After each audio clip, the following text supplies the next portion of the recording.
The title of this show is called Duality and Design. Really, I guess what that kind of refers to is the fact that I'm kind of have multiple personalities. So it's more, it's basically what I'm gonna do is tonight is kind of talk about my work history, what I've done, because I feel like there's people here that know type and the history of type much better than I ever hope to, ever will be able to, to know. So I'm going to talk about kind of what's, easiest for me, which is what I've done, where I've been, where I'm hoping to go. So, so at this point, you're probably asking yourself at least two questions. One, who is this guy? Especially after Matteo's very eloquent introduction. And question number two, if he lives in LA, why is he so pale? So I'm going to try to answer question number two first, because I think it's the easier question to answer. This, scary. This, the computer monitor, very peaceful. So I'm kind of the hermited, traditional graphic designer, I guess, in a lot of senses. Now, about that more complicated question number one. Trust me, this part goes very quick, so don't feel like I'm going to be showing you baby pictures and all that kind of good stuff. I was born in Racine, Wisconsin, which is famous for kringle. Now, kringle is a Danish pastry. My friend recently, it's basically this giant oval Danish pastry. My friend has recently quoted the new tagline for it, "The toilet seat you can eat." So this has been sort of the, so we're basically famous for that, and Johnson Wax is based there basically. So so I grew up there. My parents have a small design firm in Racine, Wisconsin called Design Interchange. It's been there for almost 30 years now. My dad and my mom have run it together. And it's fluctuated from, 3 people to 15 people and back and forth, but it's been there the whole time. So during middle school, during high school, I would go out there during summers and I would basically learn from them. And I was one of the lucky kids who got to learn Photoshop before everyone else, because I would sit behind some guy that was designing their shoulder and figure out how he was using all the different tools. I went through school, decided to go to Minneapolis for college, which is known for not a cherry Pringle, but a cherry and a spoon. So clever. So I went to school there and basically graduated after 4 years doing design. And I could not find any work at all in Minneapolis. Everyone said, "Oh, we really like your stuff, but we're just not hiring." And it was a kind of rough time. I was lucky enough because I had sort of entered these Adobe Design Achievement Awards a few months previous to graduation, and I had forgotten all about it. And I was kind of flailing around that summer looking for work, and I got a call that I had won 2 second-place prizes in the competition, and that there was going to be a big award ceremony at the Guggenheim here in New York. And for Midwest kid in Minneapolis, that was pretty cool. So I won a second-place award for print and a second-place award for illustration, and basically flew out here to the Guggenheim. Got to see my work on the walls and met some really impressive, amazing designers. So I was hired in at HarperCollins as a senior designer and worked under Roberto DeVic, who is here tonight, who is a fabulous designer and art director. And basically went right to work. And my first cover, which is sort of like part of Harper lore, is not really something I'm proud of, but I'm going to show it to you anyways, is this Michael Crichton cover. So I came in there to work. I'd gotten a couple of projects, and I was lucky enough to get this comp basically greenlit to be made into the final book cover. So this first, talk about jumping into the big swimming pool. The first book cover went to it was like a 1.5 million copies got printed, something ridiculous. So I continued from there doing other book covers, autobiographies, various novels, this kind of lost concept of heroes, and the idea that no one really pays attention to NASA anymore, but these guys were kind of the baseball stars of yesteryear. This one, I have to say, this is not originally totally mine. This is based off an older cover, and then basically we just kind of updated it and tweaked it and added some new lettering. So there is a previous cover from this. This book, A Question of Loyalty, was one of those things where, every once in a while your parents are like, wow, that's cool, you did that? This was that for my parents because Billy Mitchell is the name of Mitchell Airport is the airport in Milwaukee right near Racine. So it's named after him. So that was the big talk of the town there for a little bit. And by town I mean my parents in their small house. So at this point things were going pretty well. I was doing lots of different book covers. I was having a lot of fun. I was working with someone I really respected. And then I had this interesting issue. The next Michael Crichton book, which is called State of Fear. So now I have to apologize here if anyone's heard this story before, because I did do a little segment of this talk once before at another event, but it's just too good of a story to pass up. So I hope you guys will stick with me here if you've seen it before. So Michael Crichton stuff, obviously a lot of the stuff that I was doing was referencing a lot of what Chip had done previously with this red, black, and white, because that was what the publisher had wanted. So that's where the Prey thing started, and then same thing where this started. So going math crazy, black, white, and red all over. So this was where we started. Basically, the concept of the book, if I recall correctly, is about some covert teams of people that were trying to convince people that global warming was real when global warming was actually false, I think. So we're playing around with a lot of ideas of maps and equators and stuff like that. More maps. Hey, another map. And then we tried to break the system, and not do the red, black, and white look. We brought that to a meeting. They said, how about we try that as red, black, and white? So that's that one. Oops. A few more maps. This is all kind of part of round one of comps. And anyone that's worked with me here, or anyone that knows anyone that's worked with me, I tend to have a very high output of things. So a few more of these things. Okay, maps, we get it.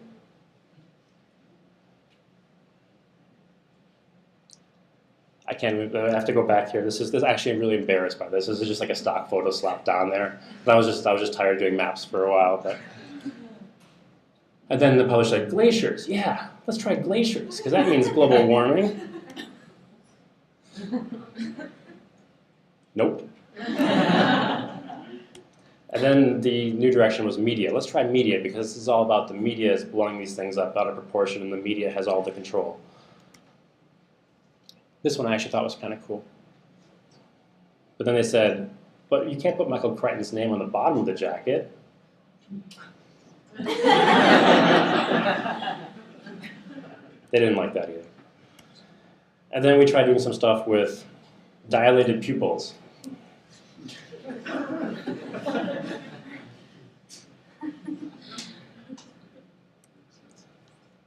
And then I thought, I was getting to these things where I do a lot of these kind of big books, the big, I've never done a John Grisham, but those kind of guys, the Michael Crichtons and these other characters and other thriller writers. So at a certain point, you start having this really giant type, and you feel like it's just building these giant brick walls. So I was trying to figure out some way to oh, maybe it's kind of translucent or hardly there. That wasn't readable enough for them.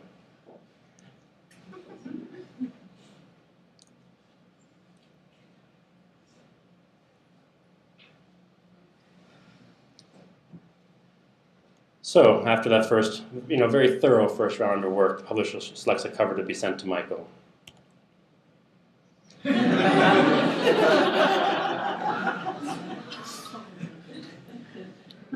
It's cool, don't worry about it, it's okay. I've had worse. Michael says, too ER, too medical looking. So if you guys recall, Michael Crichton is one of the creators, producers, something of ER 15, 20 some years ago. So we said, okay, that's fine. Michael Crichton sends in his own designs. I'm actually, you know, unlike a lot of people, I'm not opposed to that. Like, I'm totally cool with an author putting together a comp, because at least that gives me kind of a milestone to kind of pull from or figure out if I'm in the right avenue or not. But we're going to do a little thing here called Facts About Michael Crichton. And yes, so facts about Michael Crichton. Number one, he was very wealthy. He was very smart. He had limited funds. And before I go into this, I'll tell you guys after. Michael's designs for his cover. Aren't you guys just, the anticipation is just crazy in here, isn't it? I can just feel it.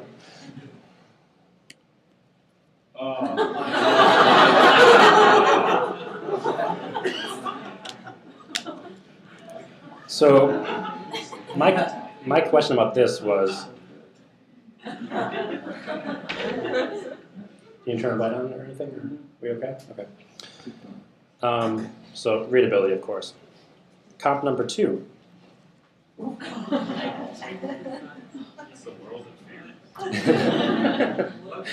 Indeed.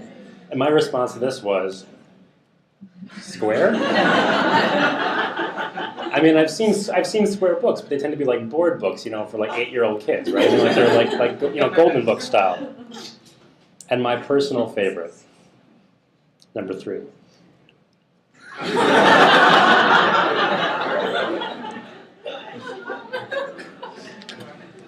So there was a friend of mine that I used to work with. I'm not sure if she's still here or not, but we were so totally set on getting black leather jackets and getting that emblem put on the back of them and walk around the office, because we just thought it was pretty cool. So my response was awesome and square. So we begin again with 3 new directions. Lightning. Some other lightning concepts. This was something where they wanted to try to list all the various global warming, natural disaster things with lightning. Now this one here is one of my favorites from this comp, and this is kind of based more on the other one, but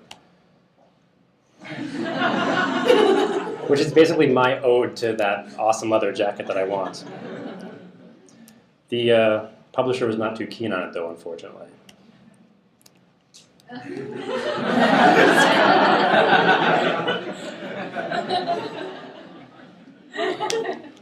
Which I responded, but Harry Potter sells pretty well, right? So is that a bad thing? So we continue with trying some other more realistic lightning, trying some different elements. We thought, oh, maybe what if we did like a special 3 set where there's 3 different covers of different things. Didn't like that either. We went back to globes. We went to lightning bolt things. Other lightning bolt things.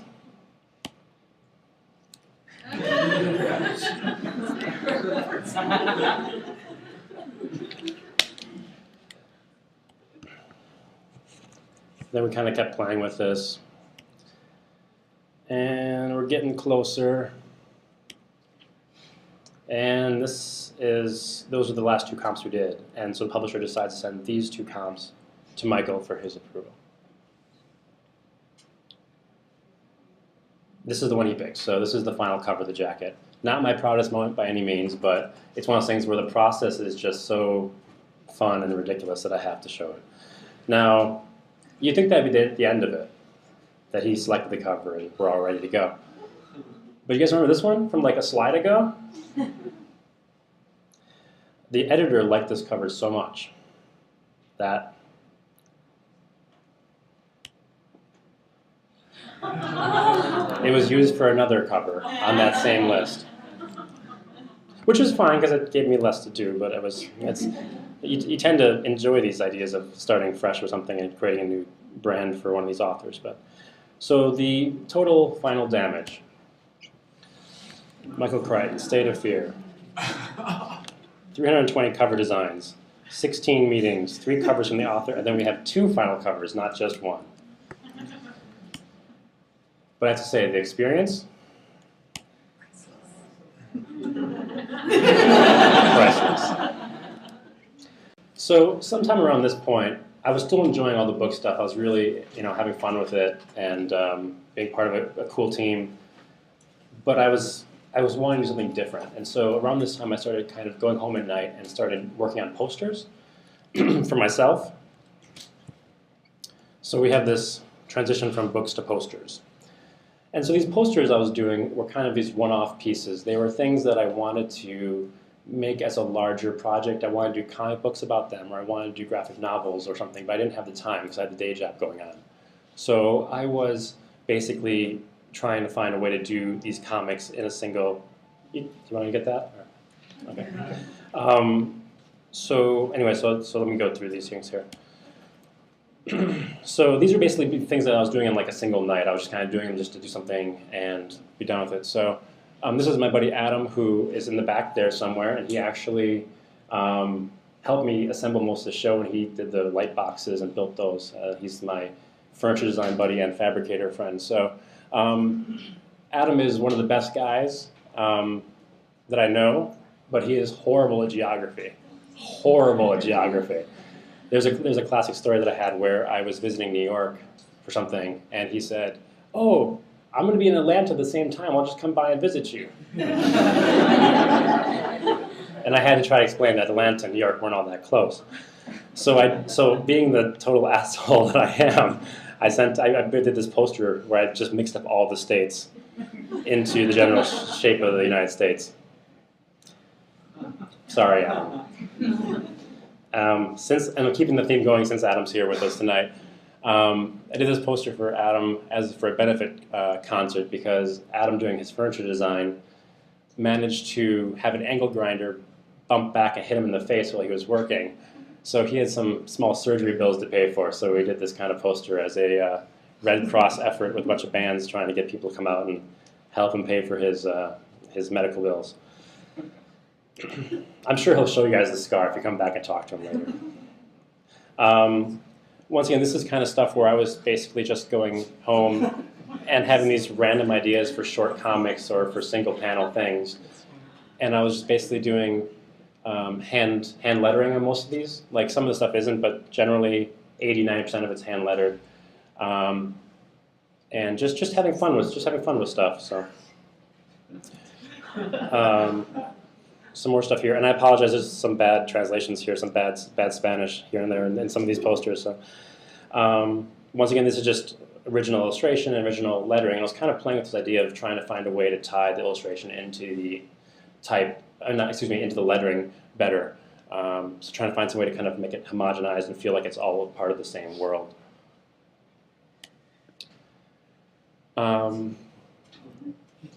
This is kind of my Warner Brothers ode. Kind of 40s lettering. And around this time I kind of started this little side project called Lone Wolf Black Sheep, which kind of plays into this duality thing again, which was kind of my personal freelance company where I was doing projects through for freelance book covers, and I was also doing illustration work and kind of more self-motivated work through that. So the Lone Wolf was business, the Black Sheep was kind of fun.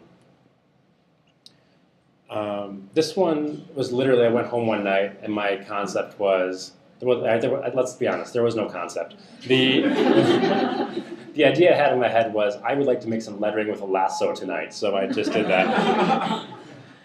And I feel like this is the kind of stuff that really helped me out because it's something where I was just having fun and just playing around and just learning. And it's always been a really interesting thing for me, at least this kind of duality idea, is that my freelance work feeds into my personal work, my personal work feeds into my freelance work, and I think, and not in a bad way either direction. It's always been helpful for me. Like, so I've come across things where I go, oh wow, I could use that for this thing. Once again, not a whole lot of concept, but just doing a fun illustration and trying to do this kind of puzzle maze-like type. Lettering. I keep saying type. Very, very chunky and bizarre. This was this kind of pains me to put this up because this is a graphic novel that my wife and I wrote years ago, and I've yet to draw the whole thing. But like I said, this was the thing where I was doing these kind of posters to kind of placate my desire to do these longer narrative works I didn't have time for. Same stuff here. There's another page from it. And getting that kind of like mix and match woodblock type feel, playing with the idea of like speech bubbles, characters, like trying to figure out if there's a way to do something with not just using Comic Sans. Once again, kind of just exploring different visual styles, kind of more of a, a Soviet kind of propaganda poster thing, but this was this weird sci-fi concept that I had. More stuff where the illustration was really informing the type and vice versa, kind of working together. This is my little buddy, Loaf Dog. He's everyone's favorite dog / loaf of bread. And so this is just a little fun poster of... I should be able to talk about these things more, but I can't really say there's a lot of rationale behind them. They're just exercises in lettering and illustration, and just kind of honing skills, I guess. Dr. Sasquatch, which this is sort of... let me preface this by saying I'm a very furry guy. I have a lot of hair and a lot of facial hair. I'm furrier than usual today because we've been so crazy trying to get this show up with all the setbacks. So, so I probably look a little more like Dr. Sasquatch today than usual. But this is definitely a somewhat self-portrait, I guess. He's half man and half ape. He's Dr. Sasquatch, the missing link in 4-color ink. Around this time, I was still working at Harper and still doing these posters on the side, and I moved, my wife and I moved to Valhalla, New York, which is up in Westchester area. And Valhalla, New York, if you've never been there, there's really no need to go to Valhalla, but there is actually one really good Indian restaurant there. But other than that, there's a gas station and a train station. That's about it. But it was a nice quiet place, and I kind of got engrossed in these ideas of Vikings and Valhalla, and so I was doing a bunch of Viking posters for a while.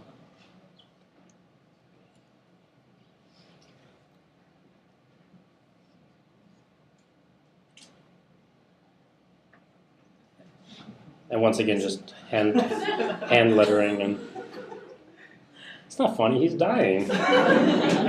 People are sick. I kid. Have you seen the work we have up here? No, I'm just kidding. It's fine. Warren the 13th is my first Victorian bellhop, which I hope to still do a comic about someday. But this was once again, one-off project where I just spent a day or two playing around with this stuff and doing this kind of custom lettering with these incredibly ridiculous swashes.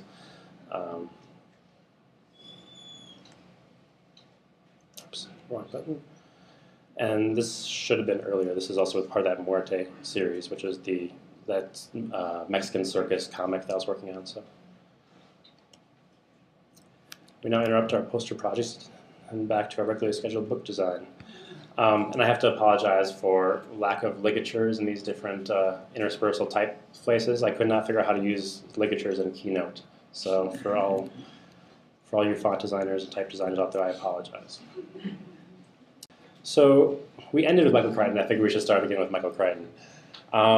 So I kind of got tagged as the big book guy there at Harper. So I was doing a lot of these kind of large print run hardcovers.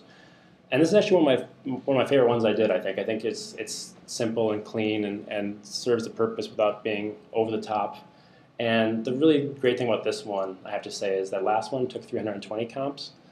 This one, I think I did 6 comps. And we just hit it right away. And Michael came into the office and just picked it right off, basically, and we had to change one font, and then it was ready to go. And I should probably backtrack, but I was going to say, well, the Michael Crichton thing is like, obviously I'm not bringing that up here today to like make fun of him or mock him. He's actually one like super nice guy. As far as authors I've met, there are many horrible authors out there. Who are very difficult to work with, and Michael was like not one of those guys at all. There was this one time where after he came in for a cover meeting, they asked, "Oh, should we get you a limo to go back to your place?" Like, no, I'll just grab a cab. It's not a big deal. Like, he was a very low key, super cool guy. So, anyway, so he will be missed. I did this book cover, which looks pretty splotchy here, but it's actually like a smooth black, which is called Sex, Lies, Murder, Fame. And originally it was just a bunch of icons on the cover. And I just thought it was kind of cool to have these simple icons that were just kind of gold embossed. Barnes & Noble did not agree. And when it comes to me fighting Barnes & Noble, I think you guys know who wins that fight. So, so we added copy to the cover.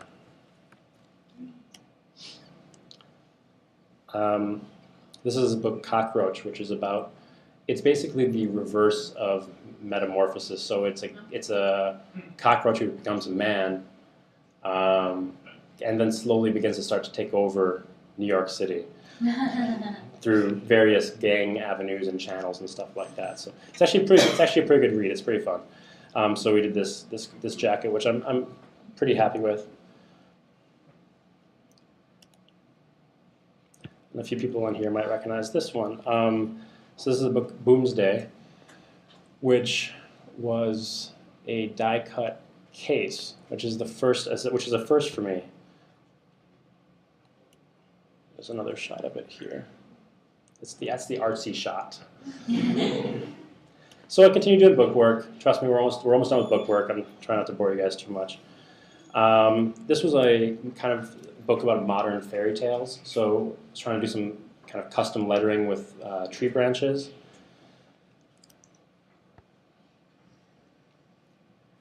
The Rorschach test with the creepy monkey face in it. I think it's a mandrill to be technical, but monkey face. And then I did this cover, which is sort of my crowning jewel. For me, at least personally, as far as book covers go, like Michael Crichton is a guy who I've always respected. I love Cavalier and Clay. It's one of my favorite books of all time.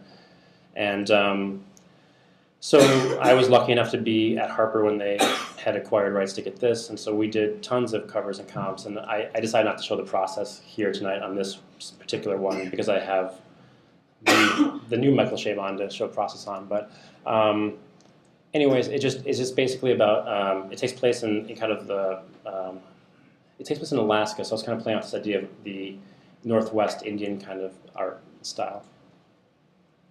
And then they wanted to do a special edition version, and they said, you know, it doesn't feel quite right to do like a leather bound edition like we normally do on this kind of book.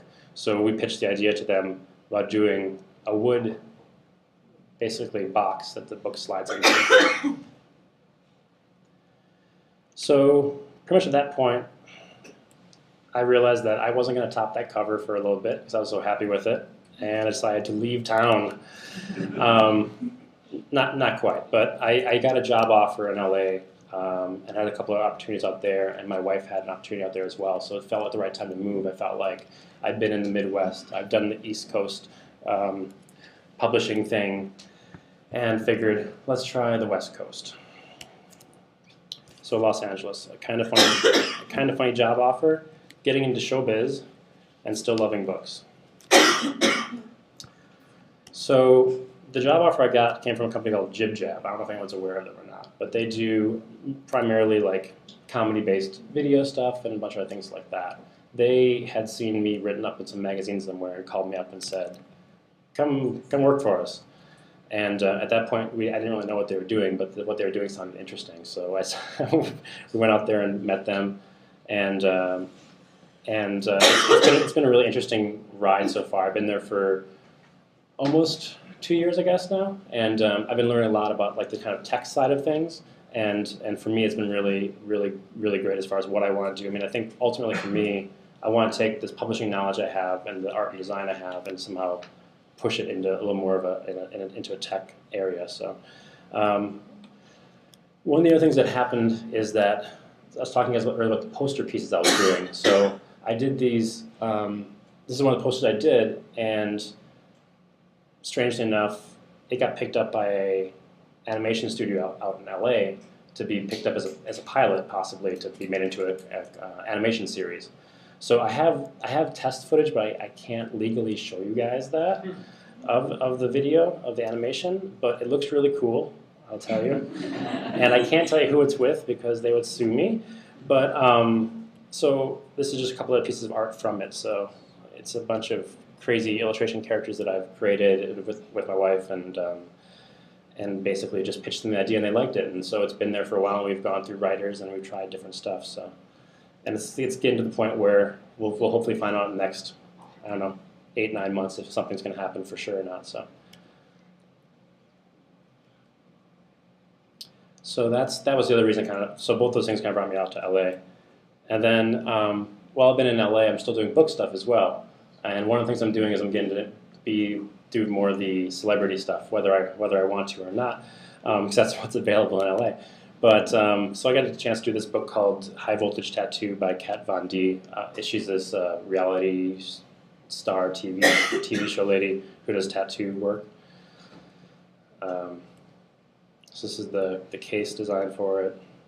And then I did the interior of this one as well. I don't usually do interiors, but I've been trying to play around with the idea of doing interiors. She wanted Victorian, fairy tale, pop princess something was her, like, I don't know if that was the buzzword she gave me. So that was that. Still doing a lot of cover stuff as well. So I did this Pretty Monsters jacket, which kind of plays into where I'm kind of heading personally right now, which is into the silhouette stuff, as you guys have seen from the walls here. And then I just recently done the new Michael Crichton, which is in bookstores now, and is a big pirate adventure. And also recently, I just did, this is not the final cover, but I'm going to show you guys the process to this new Michael Chabon cover, which is called Manhood for Amateurs. And so I really like this idea of doing kind of like as you guys can probably tell from the talk so far, I love comics. I'm a total nerd.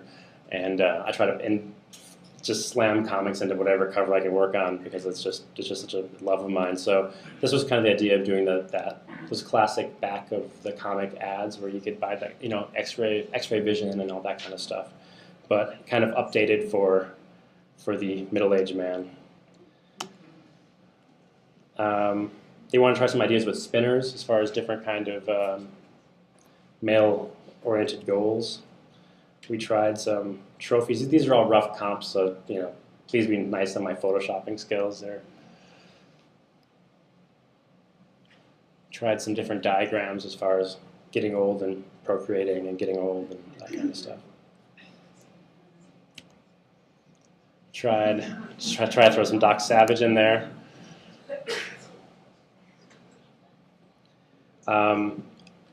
Like I said, once again, referring back to this Victorian stuff that I do, kind of turn-of-the-century design stuff, I collect a lot of books, and there's a lot of these kind of like self-help books, but they weren't necessarily called self-help books back then, but they had this kind of visual style, so I was trying that direction.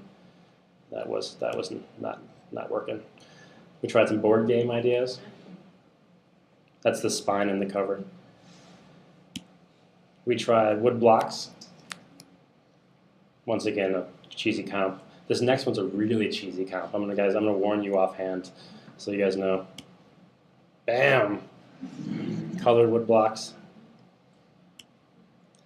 Tried birds and bees. So this would be a cover with die cut, and then you'd have some diagrams inside here of them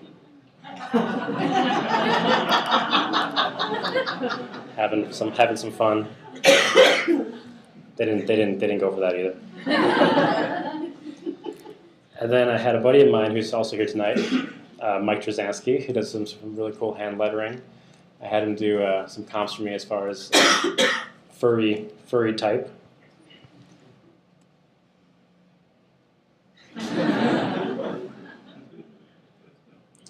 And then this is probably my favorite one. The next one here is not because it's well designed or anything, but just because I find it's kind of got that same Michael.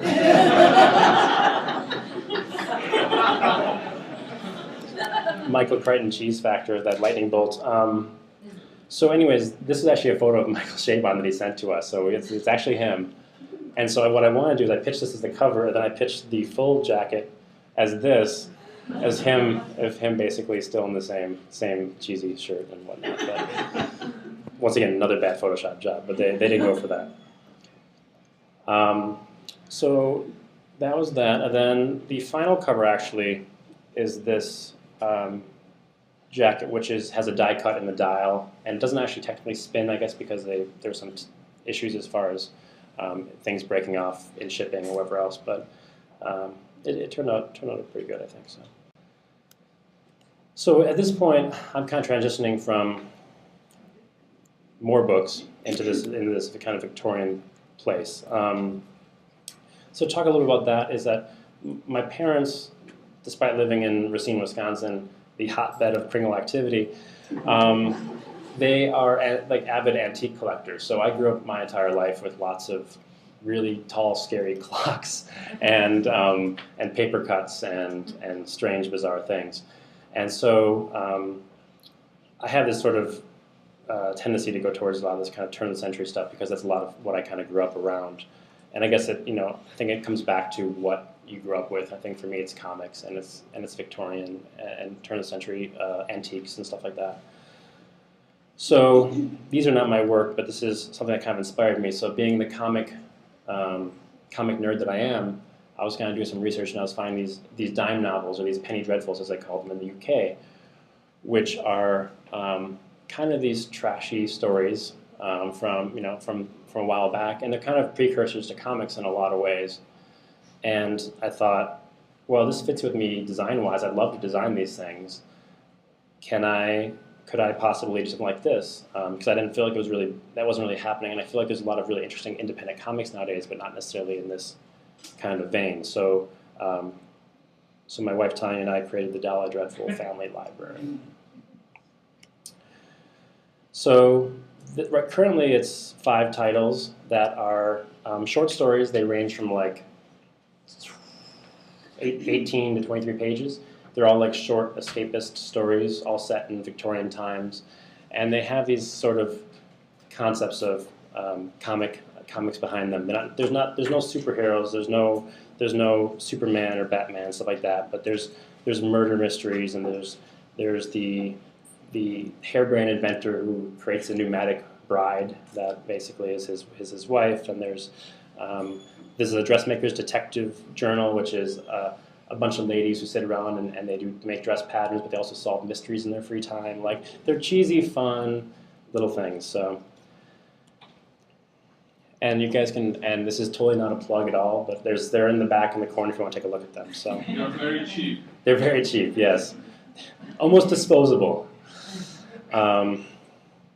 So this is Octavius Watt and his pneumatic bride, and so he rides around in a steam airship, and it's just kind of, it's the stuff that I guess it's the stuff that I wish I could design covers for, and I don't feel like it's happening, so I'm doing it myself because I'm selfish. And then finally here we have the Silhouette Masterpiece Theater, which is something that I created I guess probably a little bit over a year ago at least now, and it kind of fits into the same Wilhelm world of the Victorian dime novels. And that's basically what's on display here tonight. And I'm not trying to change from Will into Wilhelm or anything like that, but it's just this idea of doing these turn-of-the-century concepts, whether it's these engraved dime novels or whether it's these hand cuts or printed silhouettes. And I guess this kind of also goes back into me doing those posters earlier on when I was here in New York and at Harper. And I was doing these posters to try to tell a story without having to tell the whole narrative. And so I wanted to create these kind of one-panel comics that are basically almost like The Far Side, or something that you'd read in a comic strip, but with a very different visual sensibility. And so this is the stuff you guys have seen here, obviously. This is by far the most popular one. I basically was sitting in my studio in LA one day, and I just had this idea, and I started making them, and I had my buddy put them up on a website that I didn't tell anyone about. Seriously, I told no one about it besides my wife, myself, and my friend who put it up on the website, because I was going to start putting them up and create a big back library and then launch it as this official thing. And before I knew it, like, people were picking them up on their Tumblrs, and they were like posting them on different forums, and became this big deal. And And people were asking us like, "Oh, do you guys have merchandise? Do you guys sell the prints and sell the frames?" And before I knew it, I had one other thing that I had to do in my schedule. So, and also a lot of people ask sort of where these things come from, and I think for me, it dates back to, there's some reference point for me to the, I don't know if you guys know or not, but the yellow kid is like supposed to be one of the kind of first original comic characters, and I think a lot of people refer to him as a kind of a precursor to Alfred E. Newman from Mad Magazine. But what was really cool about that is that he didn't have speech bubbles. He actually had the dialogue he was saying on his shirt. So he was wearing this yellow shirt that would always say what he was saying. And I kind of took that and figured, can I kind of play that off into this world of silhouettes? And the idea of, as you saw earlier, I like this idea of kind of playing with word balloons and dialogue, and figured what better way to have the character say it than actually have it on the character.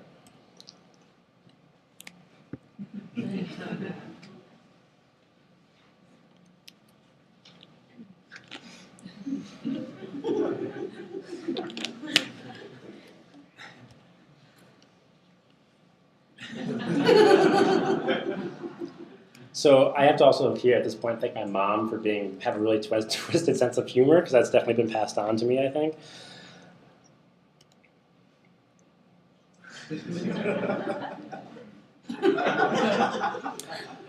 Another question I get a lot is, where do these things come from? Are you coming up with the idea, or you do the silhouettes first and then write the stuff? How does it work? And it's, unfortunately, I can't really say there's one distinct process. There's a bunch of different kind of flow patterns as far as how it works. Sometimes I'll find a vintage silhouette and then kind of modify and add to it and change it and redraw it, and then make it fit to the joke I want. And sometimes it's the other way around. So.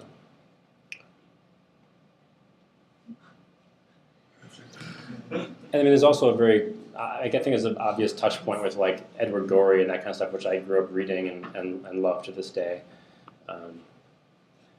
So that's sort of where I'm heading. And obviously this is all part of the show. Please take a look around and see what else there is. It's kind of this world of silhouettes. It's really been fun for me, because being a designer and illustrator for so long, and doing a lot of different kinds of things, the idea of kind of finding this style and just totally running with it has been great. So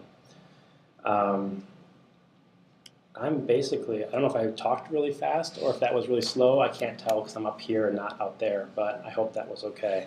So I want to say thank you first and foremost to my wife Tanya, to Adam, who flew here from Minneapolis and helped me install this show and helped us go buy and cut new glass when UPS destroyed ours. And Mike and Rich and Raina for everything they've done here too. So, and of course Carol and the TDC, and for all of you, thank you for coming out. And I'm